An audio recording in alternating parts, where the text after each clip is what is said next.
بسم الله الرحمن الرحيم. السلام عليكم ورحمة الله وبركاته.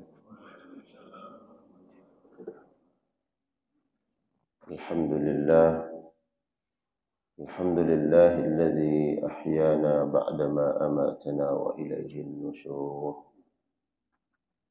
أشهد أن لا إله إلا الله وحده لا شريك له وأشهد أن محمدا عبده ورسوله. اللهم صل وسلم وبارك وكرم على هذا النبي الكريم نبينا ورسولنا وشفيعنا مولانا محمد وعلى آله وجميع أصحابه ومن تبعه إلى يوم الدين. أما بعد. قال الله تعالى: أعوذ بالله من الشيطان الرجيم. قالوا سبحانك لا علم لنا إلا ما علمتنا إنك أنت العليم الحكيم. اللهم علمنا ما ينفعنا وانفعنا بما علمتنا وزدنا علما وأصلح لنا شؤوننا كلها ولا تكلنا إلى أنفسنا طرفة عين. آمين يا الله يا رب العالمين. Alhamdulillah wa syukurillah. Apa kabar Pak? Sehat semua? Alhamdulillah. Kita bersyukur kepada Allah Subhanahu wa taala. Di pagi hari ini kita masih diberikan nikmat karunia oleh Allah Subhanahu wa taala, di antaranya nikmat istiqamah untuk melaksanakan kebaikan-kebaikan, ketaatan-ketaatan kepada Allah Subhanahu wa taala. Melaksanakan salat subuh berjamaah. Kemudian kita lanjutkan dengan sama-sama mudzakarah mengkaji firman-firman Allah Subhanahu wa taala dan sabda-sabda Rasulullah sallallahu alaihi wasallam. Semoga dengan amaliyah mudzakarah ta'lim ini Allah tingkatkan keimanan dan keislaman kita, ketakwaan kita kepada Allah Subhanahu wa taala. Allah karuniakan kita ilham, ilmu yang bermanfaat. Salawat dan salam tercurah limpahkan kepada Rasulullah sallallahu alaihi wasallam, kepada keluarga dan seluruh sahabat-sahabatnya yang dulu mereka telah berjuang membela agama Allah Subhanahu wa taala, berkorban untuk Allah. Perjuangan mereka tentu menjadi sebuah pelajaran bagi kita semua. In ahsantum ahsantum li anfusikum. Kalau kita mengorbankan sesuatu untuk Allah, baik harta kita, tenaga, waktu kita, maka sesungguhnya itu akan kembali kepada diri kita. Allah tidak butuh dengan harta kita, tapi sesungguhnya kitalah yang butuh terhadap apa yang kita keluarkan untuk Allah Subhanahu wa taala. Semoga dengan selawat salam kita kepada Rasulullah, kepada keluarganya dan seluruh sahabatnya, semoga dengan itu Allah pantaskan kita insyaallah semua kelak mendapatkan syafaat Nabi Muhammad sallallahu alaihi wasallam. Baik jemaah sekalian yang Allah muliakan, kita lanjutkan tadabbur Al-Qur'an kita. Pada pertemuan yang lalu kita mentadabburi, mempelajari ayat pertama di dalam surat Al-Fatihah, yaitu Bismillahirrahmanirrahim. Insyaallah pagi hari ini kita lanjutkan pada ayat yang kedua. Ayat kedua, Alhamdulillahi Rabbil Alamin. Pada pertemuan yang lalu kita sudah sampaikan ada sebagian para ulama yang mengatakan bahwa lafaz Bismillahirrahmanirrahim bukan bagian dari surat Al-Fatihah. Sebagaimana Bismillah juga dicantumkan pada surat-surat yang lain. Kemudian pendapat yang kedua, basmalah adalah bagian dari surat Al-Fatihah. Nah, tentunya kita mengambil pendapat bahwa Bismillah bagian dari surat Al-Fatihah. Sehingga Alhamdulillahirabbil alamin adalah ayat kedua di dalam surat Al-Fatihah. Alhamdulillahi Rabbil Alamin. Kalau kita buka mushaf-mushaf atau Quran terjemah itu, kita dapati maknanya segala puji. Alhamdu itu pujian. Nah, kemudian yang berarti segala itu adalah alif lam. Alif lam yang ada di alhamdu itu diartikan segala, seluruh. Pujian, hamdun, pujian, lillahi, hanya milik Allah. Nah, ini coba kita tadabburi ya. Alhamdulillah, segala pujian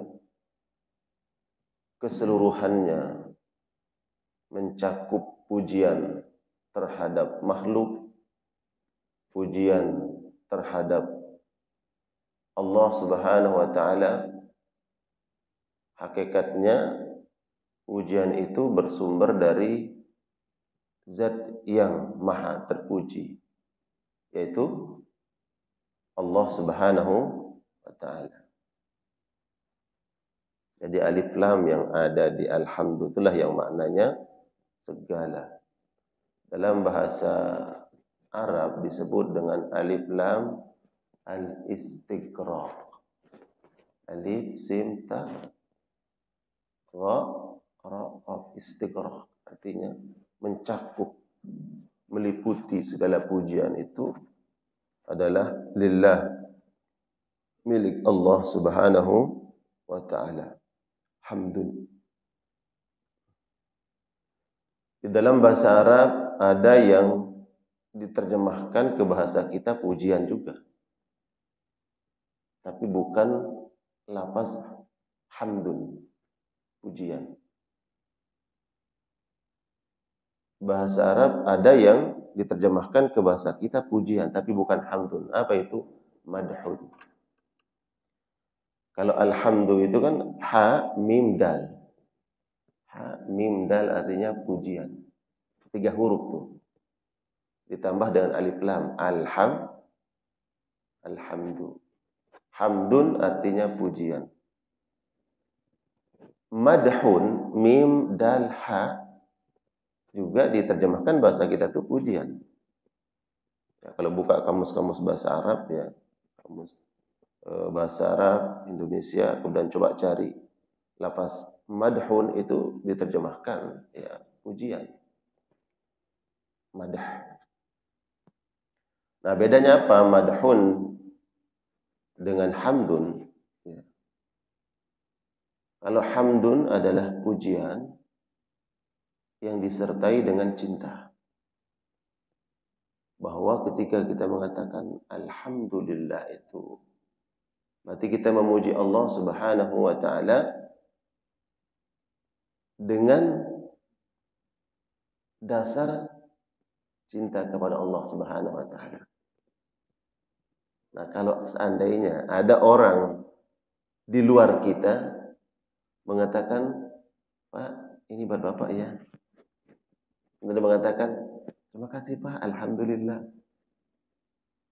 Karena itu mungkin bahasa atau ucapan yang sering dia dengar. Di luar kita itu maksudnya bukan orang muslim.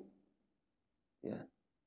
Mungkin kita punya tetangga, sahabat, teman, karena dia terbiasa mendengar ucapan kita, alhamdulillah. Kemudian ketika dia mendapatkan sesuatu bantuan dari kita, dia mengatakan, alhamdulillah Pak, alhamdulillah. Betul nggak? Ada nggak begitu? Ada. Coba tanya, apa arti alhamdulillah? Nggak tahu Pak, karena biasa dengar dari teman-teman muslim. Bahkan ucapan salam pun fasih kan?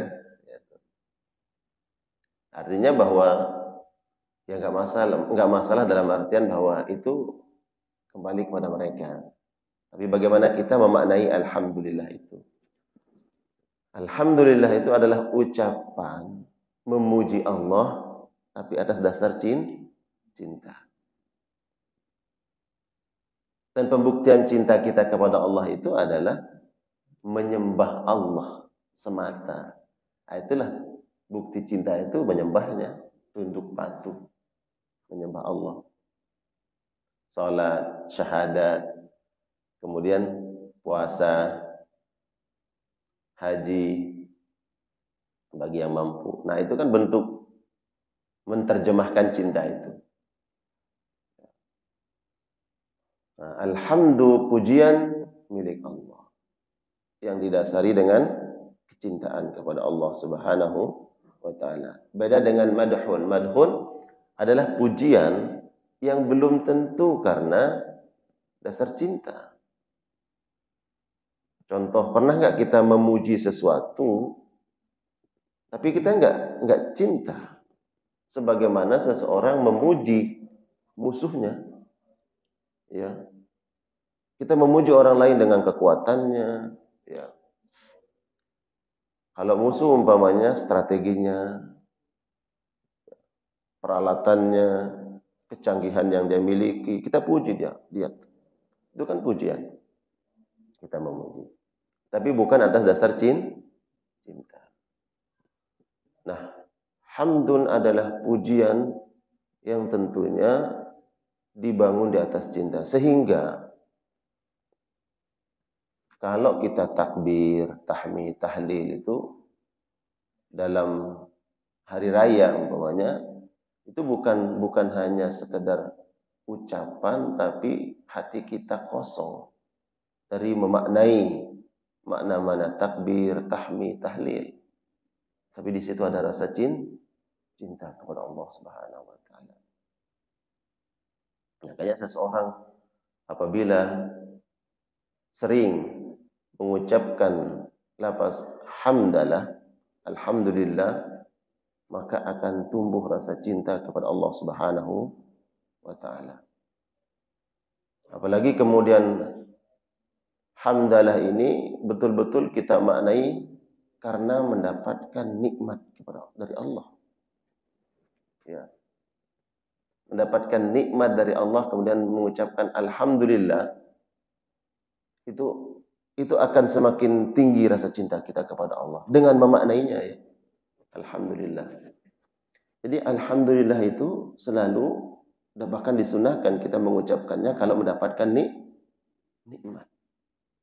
Kita mendapatkan nikmat dari Allah, ucapkan alhamdulillah. Dan nikmat itu adalah ata, pemberian, karunia. Bagaimana mungkin kita enggak akan mencintai sesuatu yang kita senantiasa mendapatkan kebaikannya? Bayangkan.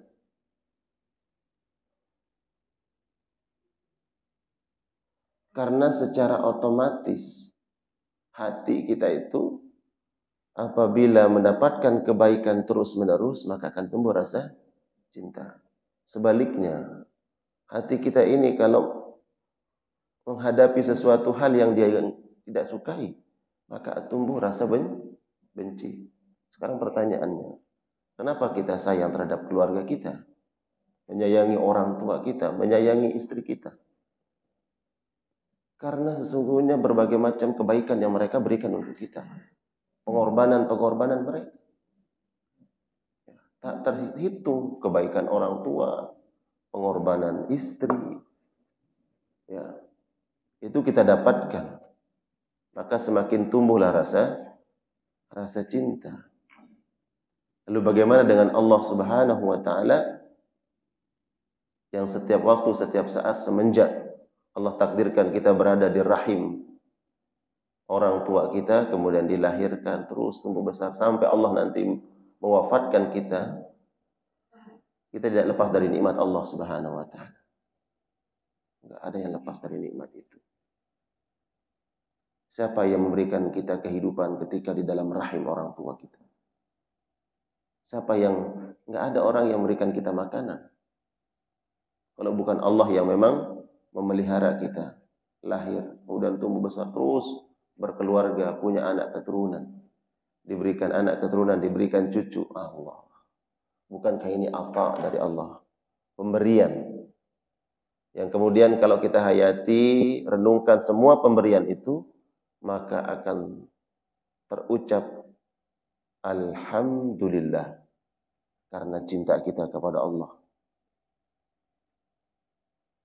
Nabi SAW mengatakan, tahadu tahabu, saling memberikanlah kalian hadiah satu sama lain. Hadiah itu kan ata, pemberian. Maka akan tumbuh rasa saling mencintai.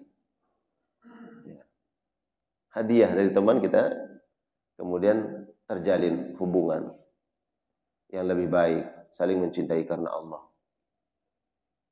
Bagaimana dengan Allah yang tidak pernah berhenti memberikan kenikmat karunia untuk kita? Maka sejatinya orang-orang beriman yang mengucapkan alhamdulillah itu, maka semakin tinggi cintanya kepada Allah Subhanahu wa taala. Nah, pertanyaannya begini. Kenapa setelah basmalah kemudian diawali dengan alhamdulillah, dan itu Allah wajibkan dalam salat? Alhamdulillah, segala pujian untuk Allah. Dalam ibadah itu berat, Pak. Ya, ibadah itu berat. Kecuali dia akan menjadi ringan apabila dikerjakan, dilakukan atas dasar cinta. Kalau kita atas dasar cinta, ya semuanya akan ringan. Salat subuh, ya, apalagi Bapak umpamanya semalam itu tidur di atas jam 12, ya, pulang karena tugas, jam 4 sudah dengar suara orang selawatan, ya kan? Ini mau langsung tidur, lanjut tidur atau sholat, kan gitu pilihannya. Maka kalau kita dipanggil oleh zat yang memang kita sudah tumbuh rasa cinta dalam qalbu terhadap zat itu, maka nggak ada yang berat. Nggak ada yang berat. Kenapa kemudian kita berlelah-lelah di dunia ini untuk mencukupi, kebutuhan rumah tangga, keluarga kita? Karena atas dasar cinta terhadap keluarga, anak-anak. Banyak orang yang mengabaikan keluarganya. Dia nggak peduli anak dan keturunannya. Kenapa? Karena nggak ada rasa cinta. Nggak peduli dia. Tapi kita yang cinta terhadap keluarga, istri, anak, wah, ya, selama itu halal kita lakoni, kan begitu. Nah, itu alhamdulillah, pujian. Segala puji milik Allah Subhanahu wa taala. Dan sesuatu yang dipuji ini mulia, Pak. Saya ulangi, segala sesuatu yang dipuji itu mulia, memiliki keistimewaan. Karena ini bukan madhun. Madhun, pujian, belum tentu ada dasar cinta, belum tentu sesuatu hal yang mulia. Belum tentu yang kita puji itu sesuatu hal yang positif, yang baik. Tapi kalau hamdun itu mulia. Ada pencuri yang mampu mengelabui semua jebakan-jebakan atau penghalang-penghalang dia dapat mencuri. Ternyata semua mampu dia singkirkan. Lolos, nggak ketangkep, Pak. Karena mungkin ya pengalamannya, kepandaiannya, kecerdasannya. Kemudian kita bilang, wah benar nih pencuri. Jago banget. Sebelum masuk rumah dia rusak CCTV, kemudian tempat-tempat yang lain kemudian dia rusak sehingga dia bisa masuk. Setelah itu dia keluar menghilangkan semua jejak-jejaknya lah. Nah, tidak seperti pencuri-pencuri yang lain. Akhirnya kita sanjung dia, benar-benar nih pencuri. Ya, jago banget. Kita bilang jago, pandai ini, pengalaman. Itu kan pujian sebenarnya, tapi bukan pujian hamdun. Ya, memuji dia, kecerdasan dia, kelicikannya itu, ya, kelicikannya dalam hal yang negatif. Itu madhun, pujian. Dan bukan atas dasar karena cinta. Nah, alhamdulillah, alhamdulillah itu pujian kita bangun karena dasar cinta kepada Allah Subhanahu wa taala. Diawali surah Al-Fatihah ini dengan basmalah, kemudian alhamdulillah, pujian kepada Allah yang dibangun atas dasar cinta, karena sesungguhnya amal ibadah salat ini berat. Ya, kecuali bagi mereka yang sudah tumbuh betul rasa cintanya kepada Allah, sehingga kapanpun panggilan itu dikumandangkan, segera dia merespon panggilan yang dia cintai Allah Subhanahu wa taala. Wa innaha lakabiratun illa 'alal khashi'in. Sesungguhnya salat ini, kata Allah, lakabiratun. Kabir itu besar. Artinya berat. Illa 'alal khashi'in, kecuali bagi mereka yang takut kepada Allah Subhanahu wa taala. Takut di sini maknanya adalah bukan takut lari, tapi cinta kepada Allah Subhanahu wa taala. Jadi alhamdulillah istighraq, lam yang artinya segala pujian itu milik Allah. Baik, sekarang kita coba lihat ya, pujian. Ada pujian dari makhluk kepada Khalik. Itu pujian kita untuk Allah. Seperti dapat sesuatu, kemudian mengucapkan alhamdulillah. Kedua, ada pujian dari makhluk kepada makhluk. Kita mendapatkan sesuatu, kemudian mengucapkan terima kasih. Itu pujian. Ya.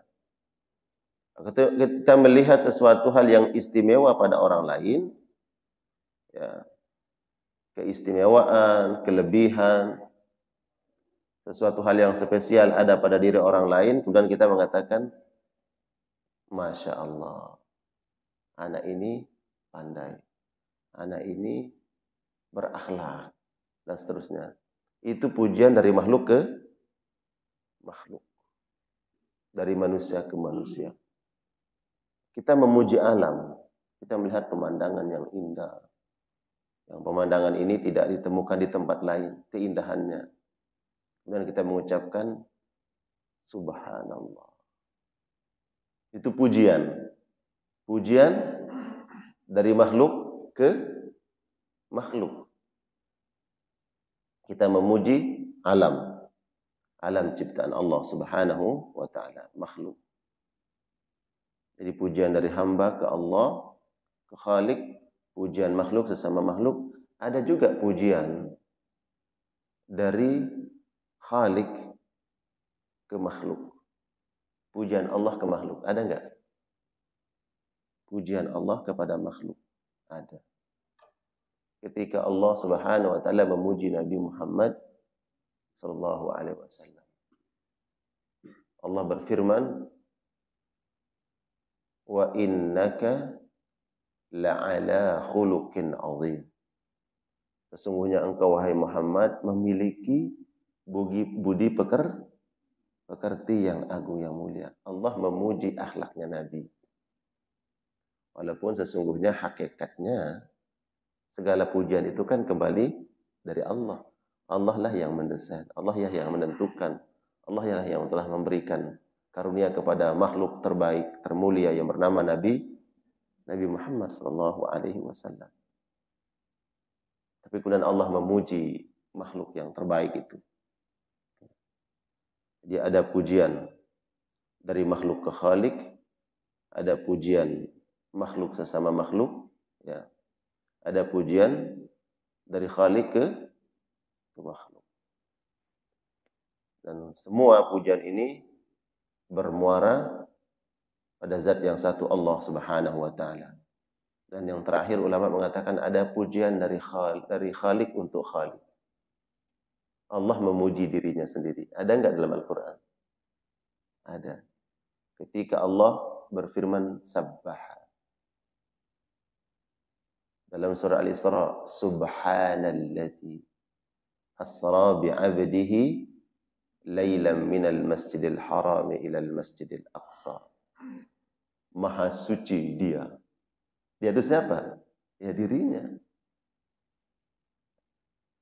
Subhanalladzi asra bi'abdihi, maha suci dia. Dia yang menjalankan hambanya. Siapa dia itu? Ya dia. Dia yang wujud yang satu itu. Yang berhak untuk dipuji. Dari yang wujud satu, yang memuji dirinya, inilah kemudian ada sesuatu hal yang wujud itu. Karena ada yang wujud, Allah Subhanahu wa ta'ala, dan dia yang memuji dirinya yang wujud segala sesuatu. Maka sesuatu yang wujud itu ketika dipuji kembali kepada zat yang wujud esa, yang memuji dirinya itu Allah Subhanahu wa ta'ala. Nah, ini alhamdulillah pujian ya. Alhamdulillah, segala puji milik Allah. Nah, lillah itu yang artinya milik itulah ya lam lillah ya, milik Allah Subhanahu wa ta'ala. Disebut dengan lam lil milik, kepemilikan. Jadi dia yang memiliki segala pujian. Ya. Makanya kemudian kalau ada yang memuji kita, berarti hakikatnya dia yang memberikan sesuatu kepada kita sehingga kita dipuji apapun. Karena itu sebuah pemberian kepada kita. Kemudian disebabkan karena pemberian itu kita dipuji. Kira-kira pantas nggak kemudian kita mengatakan, oh iya, karena saya, karena kecerdasan saya, karena sesuatu yang ada pada saya sehingga seperti ini ya. Nggak berhak kan sebenarnya kan? Karena kita kita diberikan oleh Allah. Dan yang memberikan ini tidak bisa dilihat oleh mata, tapi bisa dilihat oleh basirah hati. Itu pemberian Allah. Allah berikan kecerdasan kepada kita. Ya. Kita bisa lihat lewat basirah Allah yang berikan. Kalau ambil umpamanya, sebentar saja Allah ambil. Tiba-tiba orang linglung, Pak. Tiba-tiba linglung. Sebentar saja hilang itu semua. Ya. Allah ambil akal kita. Na'udzubillah. Ya. Yang tadinya pintar, cerdas, tapi kemudian Allah ambil akal. Berubah lagi gelarnya, Pak. Bukan lagi orang cerdas. Apa yang diberikan gelar? Gila. Oleh Allah Subhanahu wa ta'ala. Jadi memang enggak pantas kemudian kalau tidak mengatakan alhamdulillah. Bahwa apa yang sudah mampu kita capai, apa yang mampu kita dapatkan, mampu kita torehkan itu kemudian ya dihargai, kemudian disanjung oleh orang lain, maka kembalikanlah pujian itu atas izin Allah. Semua ini mampu kita lakukan. Allah yang menentukan. Alhamdulillah milik Allah. Di sini kemudian kita diajarkan tidak boleh sombong, tidak boleh ujub. Ujub itu yang membanggakan diri. Tidak boleh ria, ya, karena kita merasa bahwa karena kemampuan kita, kecerdasan kita dan seterusnya. Cukuplah dengan alhamdulillah ini sebenarnya sebagai obat hati dari seluruh macam bentuk penyakit-penyakit hati. Sebutkan apa penyakit hati? Ya, ujub, riya, sombong, sum'ah. Ya, itu semua penyakit hati. Maka dengan alhamdulillah ini sebenarnya cukup sebagai obatnya. Kalau orang sakit secara medis, Pak, terasa. Ya, bahkan nampak, terlihat. Dan biasanya kita segera merespon penyakit itu. Umpamanya tiba-tiba kita sakit apa? Kalau Pak Haji Untung, biasanya kalau udah usia begini sakitnya apa? Kepala. Sakit kepala terasa ya pusing gitu ya, pusing. Hanya ngadu kepada ibu kan. Wah ini kok pusing banget hari ini gitu kan. Pas dilihat ternyata ada benjolan di sini, apa bisul umpama. Ya, bisul. Ah, Bapak ini ada bisul di sini nih, kelihatan. Apakah kita biarkan? Enggak, langsung cari obatnya gitu. Penyakit zahir, penyakit fisik ini nampak, terlihat dan begitu cepat kita respon untuk kita obati. Tapi kalau penyakit kolbu ini, terkadang kita yang sakit tuh nggak tahu bahwa kita sakit. Ya. Kalau tadi penyakit fisik kita yang rasakan, oh ini sakit nih, dilihatin, oh dilihat sama orang lain, oh iya ada penyakit. Nah kalau penyakit kolbu ini biasanya kita nggak merasakan, tapi orang lain yang melihat. Gitu. Nah bagaimana kemudian alhamdulillah ini menjadi obat dari amradul qulub, ya penyakit-penyakit hati, sehingga tidak ada kesombongan, ya. Tidak ada ujub dan penyakit-penyakit hati yang lainnya. Alhamdulillah, milik Allah. Siapa itu Allah? Rabbil alamin. Karena dia lillah, berarti Rabbil. Ya, Rabbil alamin. Alhamdulillah Rabbil alamin. Rabb artinya yang mengurus. Rabb artinya yang mengatur. Memang Allah lah mengatur. Alamin, seluruh alam. Kullu ma siwallah, segala sesuatu selain Allah itu disebut dengan alam. Ya, alam. Segala sesuatu selain Allah. Dia yang mengurus, dia yang mengatur. Dan tidak ada satupun makhluk yang punya andil untuk mengatur itu. Yang namanya alamin. Matahari. Sejak dia Allah ciptakan yang namanya matahari, Allah ciptakan planet-planet yang lain. Wasyamsu tajri li mustaqarril laha. Matahari itu berputar pada porosnya. Dari semenjak Allah dah ciptakan sampai hari ini, sampai hari kiamat, siapa yang mengatur, Pak? Ya Allah Subhanahu wa taala. Sehingga matahari dengan planet-planet yang lainnya tidak bertabrakan. Ya. Allah yang atur. Makanya pantaslah kemudian di dalam ayat kursi, la ta'khudhuhu sinatun wala naum. Allah yang tidak sinatun. Apa arti sinatun? Diterjemahkan ngantuk.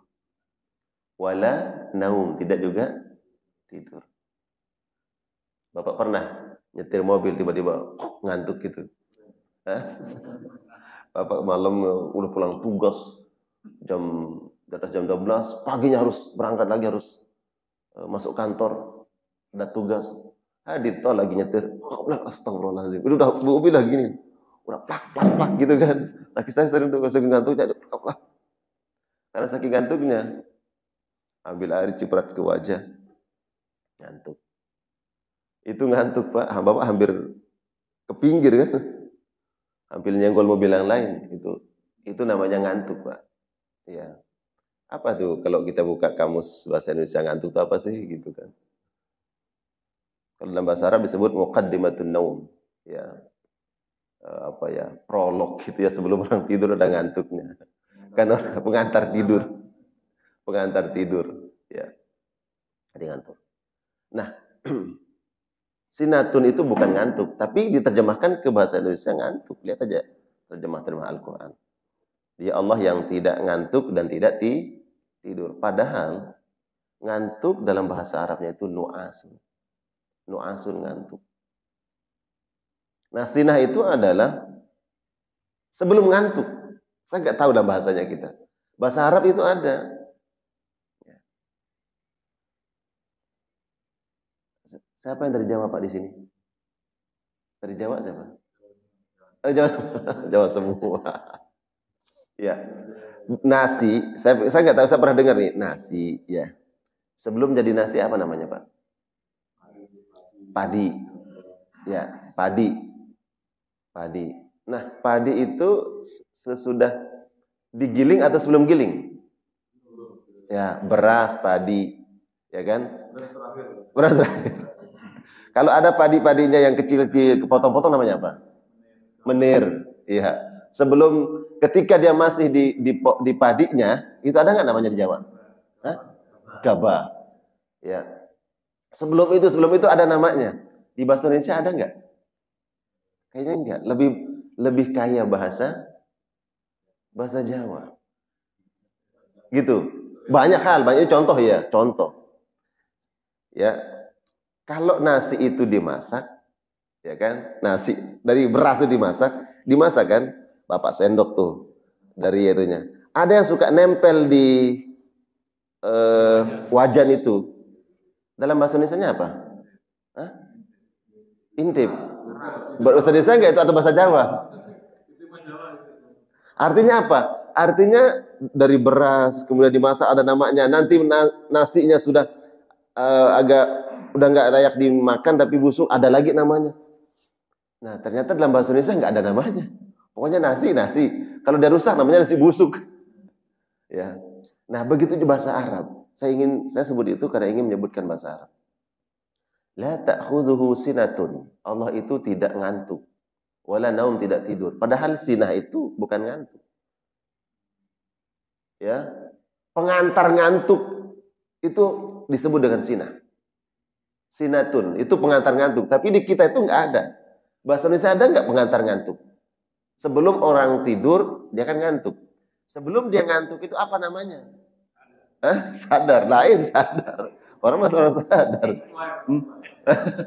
Play. Iya, itu udah ngantuk juga tuh. Iya. Jadi kayaknya bahasa Arab itu. Seolah-olah Al-Quran mengatakan begini, kalau tadi Bapak menyetir mobil ngantuk, itu langsung kaget. Allah zat yang Rabbil Alamin, yang mengatur seluruh alam ini, jangankan ngantuk. Ya, nu'as pun tidak, sinatun pun tidak. Ya. Karena ada orang tabrak. Ya, nabrak trotoar. Selidikin, apa penyebabnya? Karena dia ngantuk. Ngantuk menyebabkan kecelakaan. Ya, nggak ada orang bilang, kenapa itu sopirnya nabrak trotoar? Karena dia tidur. Tidur kok di mobil ya. Pasti karena ngantuk. Karena ngantuk. Nah, Allah jangankan ngantuk, Pak. La ta'khudhuhu sinatun wala naum. Allah itu tidak sinah. Sinah itu adalah kalau ada sesuatu sebelum ngantuk, itu namanya sinah. Kalau ngantuk, nu'asun. Nah, Allah Rabbil yang mengatur alam ini tidak mengalami, tidak dijangkiti yang namanya sinah. Jangankan ngantuk, apalagi tidur. Orang ngantuk mengendarai kendaraan, nabrak, celaka. Bagaimana kalau Allah ngantuk? Tiba-tiba ngantuk sejenak, matahari ini yang mestinya bergerak ke barat, ya kan, ke timur. Wah, kiamat gitu. Ya kan? Allah tidak itu. Nah, itulah Rabb. Alhamdulillahi Rabbil Alamin. Dia yang mengatur. Rabb, dia mengatur alam ini. Berarti dia yang mewujudkan, yang wujud. Dia yang mengadakan, adalah yang lahir, ada. Kemudian dia mengadamkan yang wujud, Adam. Adam artinya meniadakan. Bukan Adam, kalau alif, dal, mim, Nabi Adam. Tapi kalau menggunakan ain, dal, mim, Adam itu artinya tidak ada. Makanya jangan salah menyebut. Nabi siapa? Nabi Adam, bukan Nabi Adam. Artinya Nabi tidak ada dong. Jadi Nabi Adam. Allah yang mengadamkan, meniadakan yang wujud tadi. Setelah dia ada, manusia lahir, diatur oleh Allah, dipelihara, diurus oleh Allah. Setelah itu diadamkan oleh Allah, ditiadakan. Artinya dia yang yuhyi, dia yang wa yumit. Dia yang menghidupkan, dia yang mematikan. Nah, menghidupkan dan mematikan inilah dia Rabbil Alamin. Dia yang mengatur. Kalau sekarang umpamanya ada orang bertanya ke Bapak, bukan orang ateis, orang siapa, apa yang kamu sembah? Dan siapa yang kamu sembah? Kita bilang kita menyembah Allah Subhanahu wa taala. Tuhan kamu itu sekarang lagi ngapain? Kalau pertanyaannya begitu, Pak, Allah lagi ngapain sekarang? Kita mau jawab apa, Pak? Allah lagi ngapain sekarang? Ya, kita jawab apa? Ya, Rabbil Alamin. Dia mengatur. Allah sebutkan di dalam surat Ar-Rahman, kulla yaumin huwa fi sya'n. Setiap waktu, setiap saat Allah mengurus hambanya. Jadi Allah memelihara kita. Adapun bagaimana cara dia mengurus, ya Allah mengurus kita, mengawasi kita, menjaga kita. Dia yang membagikan rezeki, dia yang memelihara. Kulla yaumin huwa fi sya'n. Setiap waktu, setiap saat dia mengurus hambanya. Ya. Dengan kekuasaannya Allah Subhanahu wa taala. Jangan bayangkan Allah mengurus kita seperti seorang ibu mengurus anak-anaknya. Ya, yang kemudian ada lelah, ada capek. Enggak. Dengan kuasanya Allah Subhanahu wa taala, dia mengatur seluruh alamin, seluruh makhluk diatur oleh Allah Subhanahu wa taala. Allah kemudian menciptakan makhluk-makhluk yang lain yang ditugaskan untuk mengatur. Sebagaimana Allah ciptakan malaikat. Ada malaikat yang ditugaskan khusus untuk membagi rezeki, ya kan? Ada malaikat yang ditugaskan khusus untuk memelihara alam ini. Ada malaikat yang menjaga laut. Ada malaikat yang menjaga gunung, ada malaikat yang menjaga bumi, ada malaikat yang ditugaskan khusus untuk Allah Subhanahu wa taala. Apakah Allah karena butuh terhadap malaikat untuk menjaga itu? Tidak. Allah tidak butuh terhadap malaikat yang membantu, tanda kutip membantu Allah untuk mengatur alam ini. Allah enggak butuh. Lalu kenapa Allah ciptakan malaikat? Ada malaikat yang mencabut nyawa, kan? Apakah Allah aja langsung cabut nyawanya? Kenapa harus malaikat? Ada malaikat yang ditugaskan pagi untuk membagi rezeki. Kenapa enggak Allah aja langsung? Apakah Allah butuh terhadap malaikat, terhadap makhluknya? Enggak. Allah memperlihatkan kekuasaan. Ya. Manusia saja, Pak. Ya, ketika seseorang sudah diberikan kedudukan, ya, maka dia memiliki staf, dia memiliki bawahan. Kemudian itulah yang mengatur. Nah, bagi Allah, Allah tidak butuh itu. Allah menunjukkan dia itu kuasa. Dia punya otoritas. Dia punya hak prerogatif. Yang enggak ada orang yang bisa membantah dia, Allah Subhanahu wa taala. Ketika kita kenal malaikat yang ditugaskan oleh Allah itu, kemudian timbullah pada diri kita ini, oh benar-benar kita ini enggak ada apa-apanya. Disebutkan sifat-sifat malaikat itu. Satu malaikat memiliki 1000 sayap. Ada malaikat-malaikat yang memiliki 1000 sayap. Karena malaikat diberikan keistimewaan satu sama lain berbeda-beda. Allah sebutkan dalam surah Al-Baqarah. Satu malaikat ada yang memiliki 1000 sayap. Satu sayapnya ini bisa memenuhi langit dan bumi. Satu sayap malaikat bisa memenuhi langit dan bumi. Lalu bagaimana besarnya malaikat itu? Dengan kita bayangkan bagaimana perkasanya, gagahnya malaikat itu. Satu sayapnya saja bisa memenuhi langit dan bumi. Bagaimana kalau ribuan sayapnya itu? Nah, bagaimana kemudian zat yang menciptakan dia? Malaikat itu. Allah menciptakan malaikat itu untuk menjadi pelajaran buat kita bahwa ada makhluk yang sangat perkasa, yang gagah, ya, yang Allah ciptakan.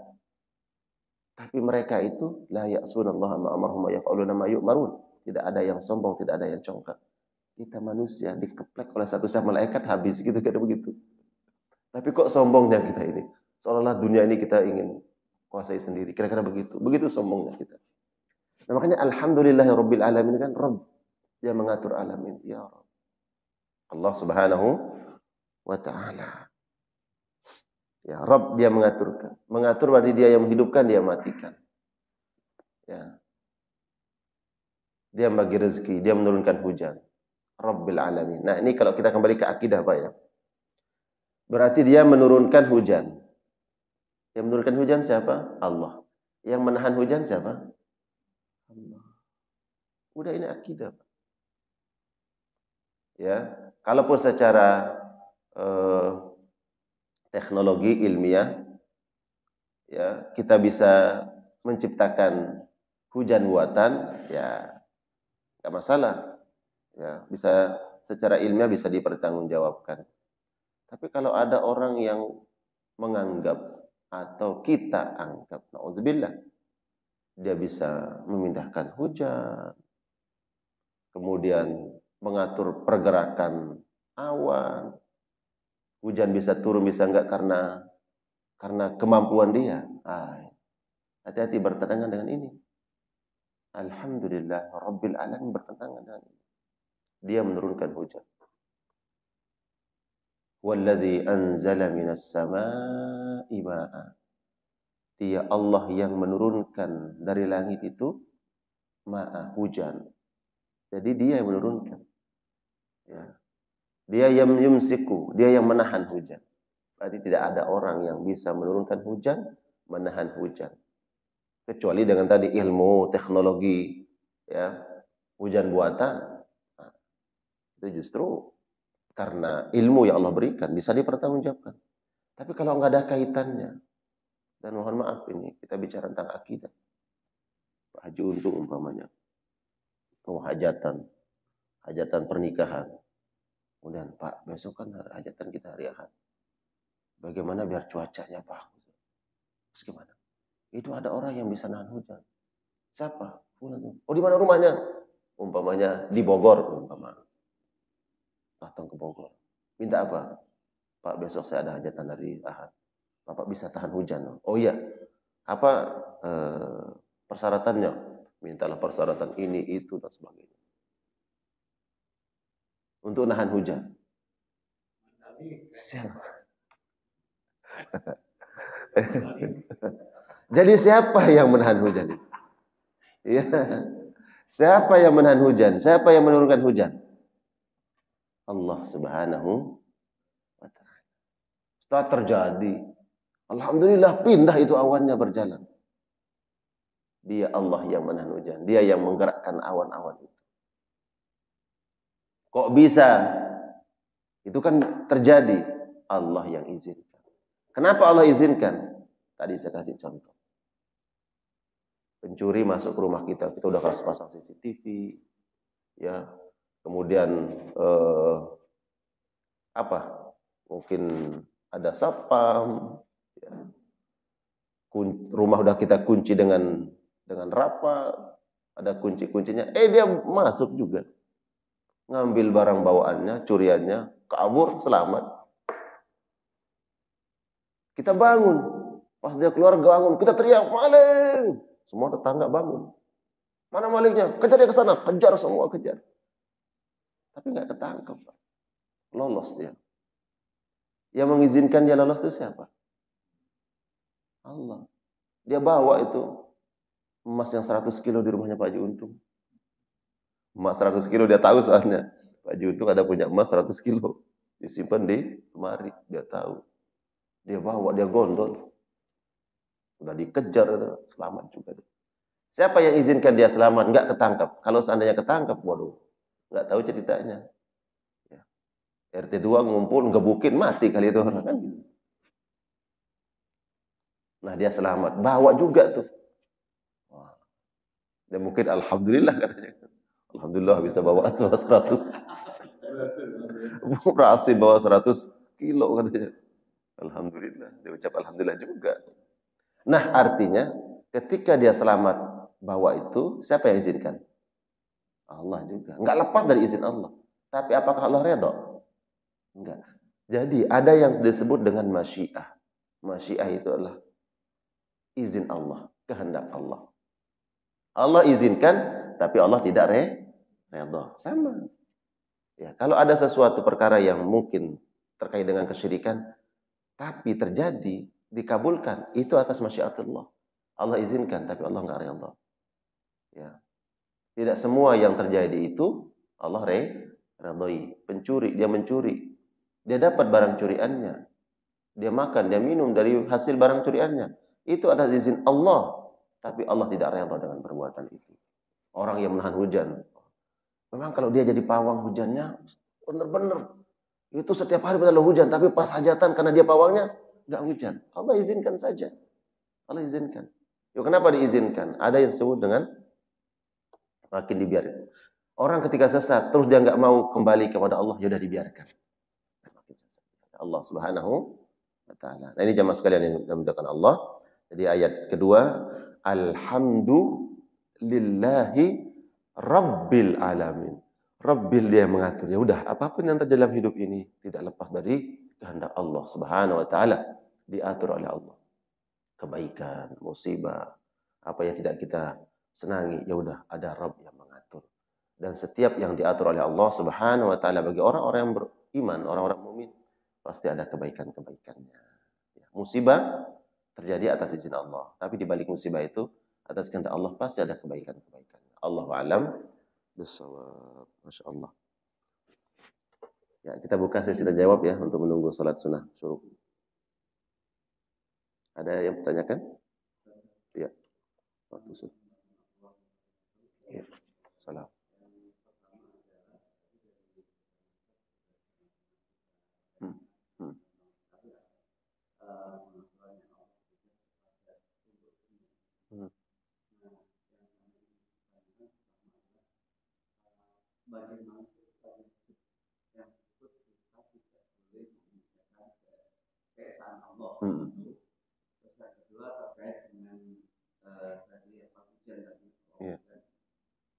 Memang Allah memberikan izin, tapi Allah tidak ridho. Nah, yang saya inginkan, apakah kita pemilih hajat tadi itu juga termasuk dosa? Ya. Ya. Tafakkaru fi khalqillah wa la tafakkaru fi dzatillah. Pikirkanlah, cari rahasia-rahasia kekuasaan Allah pada makhluknya. Jangan kau pikirkan tentang zatnya. Ya. Karena sesungguhnya akal kita memiliki keterbatasan. Kalau kita memikirkan makhluknya Allah, kita akan menemukan bahwa Allah itu wujud. Allah itu ada.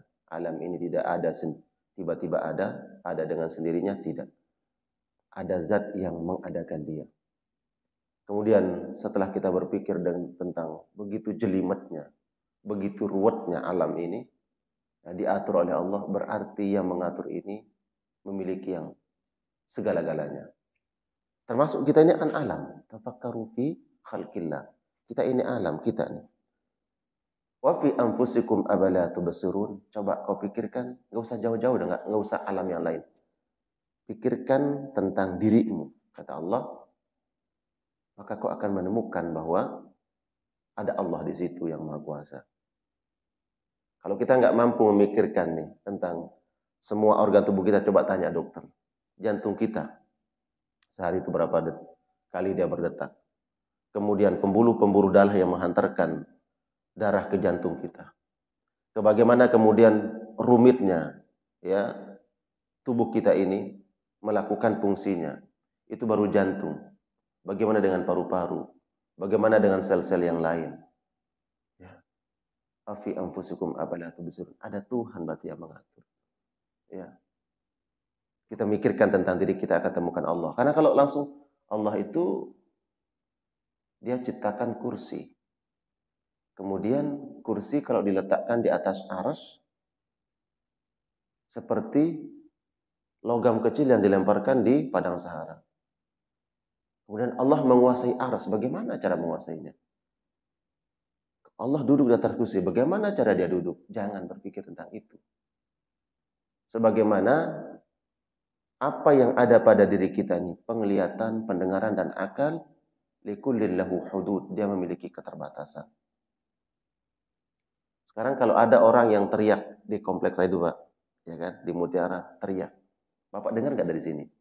Enggak. Jangankan di kompleks, di gerbang aja.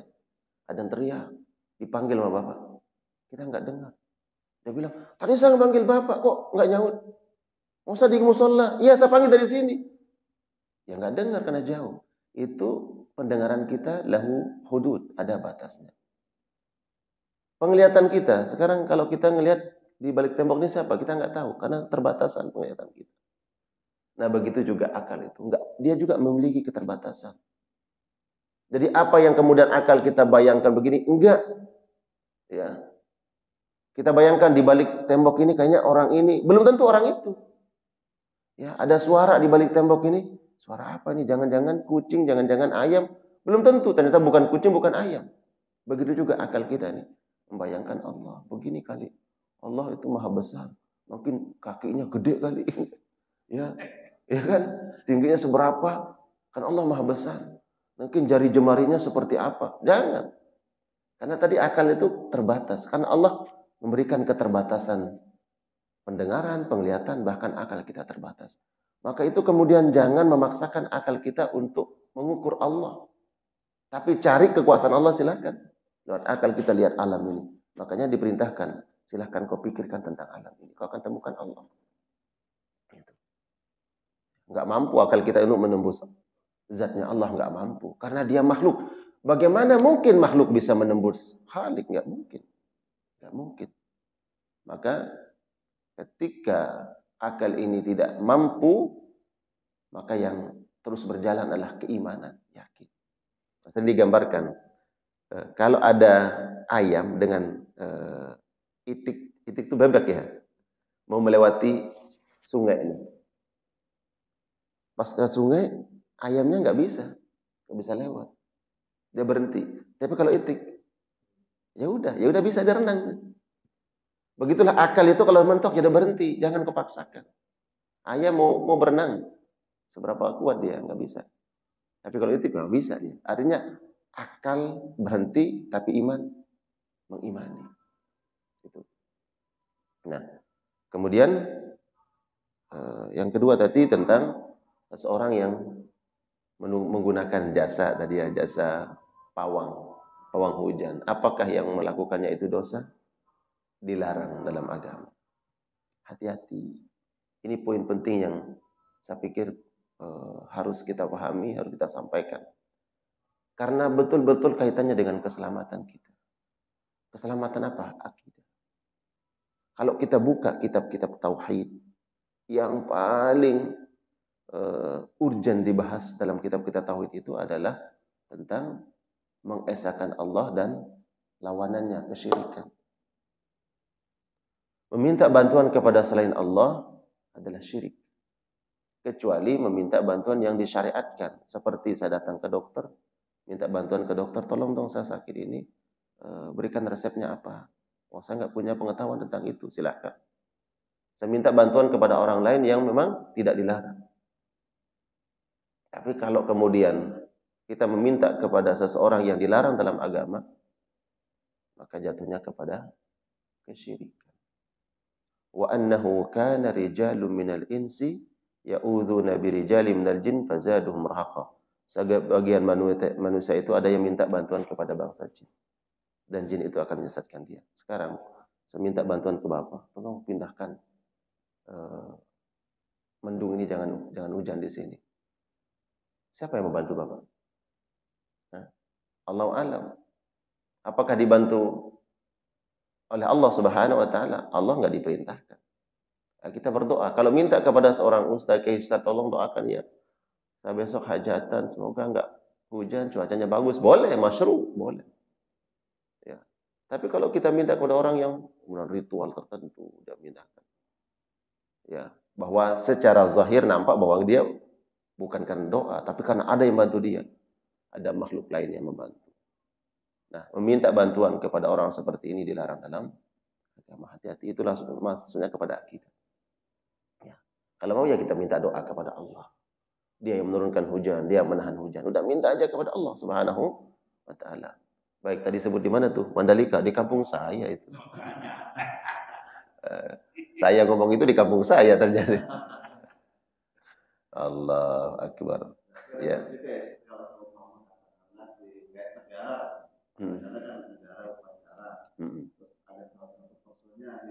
Memang bagian dia untuk seperti itu. Artinya kan dia kena dosa gara-gara itu saat yang segitu-gini. Baik, inilah kita bicara tentang akidah ya. Memang kenapa disyariatkan doa? Doa itu minta kepada Allah. Ada istighatsah. Makanya di kalangan para ulama kita kan ada istighatsah.